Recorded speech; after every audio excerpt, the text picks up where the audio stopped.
There has never been greater slaves, in all of humanity, than the white European nations. Enter the Magi. Who are the Magi? They were astrologers of the first rank, and their influence was known all over the ancient world. When the Magi along with their editors, were excommunicated from the lands of the believers, they spread in diaspora, throughout the vast flat earth. With their vast knowledge of seemingly everything, they were an essential commodity. As viziers to warring kings throughout the East, providing occult information to the Medo-Persians and Babylonians at a kingly level. The Magi even made inroads into areas of Kashmir, where ancient Israelites had established a colony. By the 6th century BCE, they had acquired power to overturn governments. Herodotus. Having achieved their first goal, the Magi hubbled and bubbled, about hierarchy, as they always did. Their shaitan of the jinn advised them of what they should do. They had to find a way to reinstate themselves, to find a way back to their believed birthright. At the whispering of their shaitan, they willingly submitted. This was a test from the Creator, for all of mankind. The Magi, whose knowledge and understanding of the Creator was greater than any of what they would encounter while veering their way back home, along a spherical route. This knowledge gave them the upper hand, to conspiratorially fulfill their greatest deception. The enchantment of lingua franca. They began by soliciting the process of procurement. The procurement of the indigenous noble classes. The racists. This they quickly achieved. They started with the Greeks, then the Romans, all of which they tenured, to the infiltration of high office. The elite of the Magi were then ordered, by their shaitan of the jinn, to burrow themselves into what we now know as European society, never to be seen again, leaving the editors to continuously update their bookkeeping.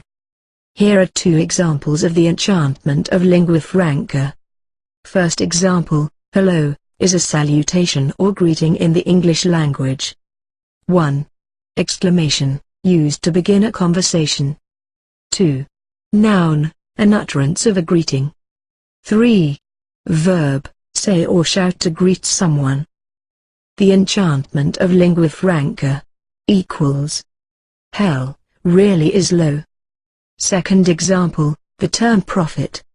A person chosen to speak for the Creator, and to guide the people, has been synonymized in the phonetic sense, with the word prophet.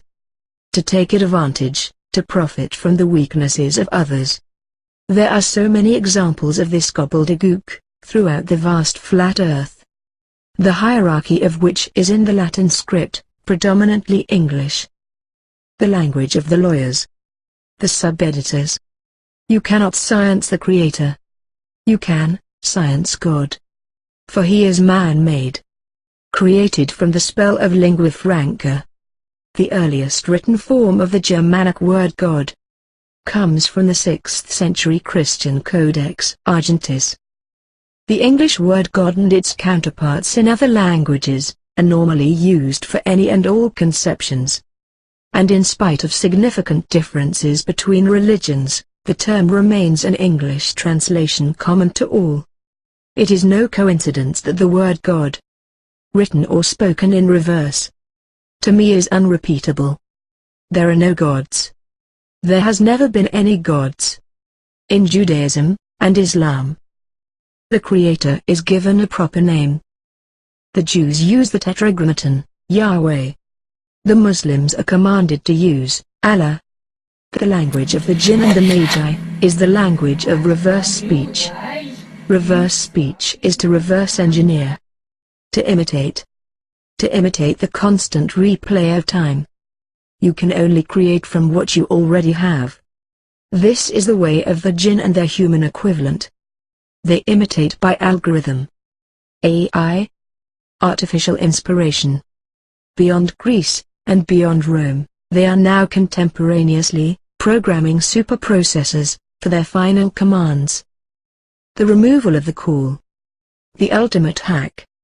They unknowingly, but with chosen intent, blindly follow their eternal desire to lead 99% of the sons of Adam to share their perdition. The introduction of the decimal point, the digit, the metric system, the ones and zeros, and the computer, all secured their bookkeeping, and further encrypted their lingua franca. In the English language, the word all is the pinnacle of the editor's success. It is the ultimate acquisition and supposition of the English language. You cannot see the wood for the trees. Here are 4 examples, taken from Webster's dictionary, defining the word, all. 1 adjective, all, nothing but, only. 1 pronoun, all, everything. 1 noun, all, only, exclusively. 1 adverb, all, nothing but, only. Allah is the Arabic term with no plural used by Muslims. There are no Arabic-speaking Christians or Jews who would ever use the term God for defining their creator. It is not that they also are not stupid. It is just simply that lingua franca does not work on them in their blessed environment. The name Allah is not a concept or a construct, it is a specific name for that which can only be worshipped. The term Allah cannot be pluralized. The pagans of Mecca one day approached the messenger, and verbally challenged him. Give us the genealogy of your Lord. The pagan Arabs understood Islam's position on their question. Nothing is born except that it dies, and nothing dies except that its legacy is inherited by others. The Creator never dies, nor does anyone inherit his divinity. Moreover, nothing is comparable to the Creator in any way. Instantly the angel Jibreel was commanded to come down from the 7th heaven, and to position himself at the right side of the Prophet, to deliver to mankind his revelation. Say, tell them Muhammad. He is Allah, the One, the Only One. He neither begets, nor was he begat, and there is nothing like unto him. The pagan Arabs were dumbfounded, because they knew that was all that needed to be said.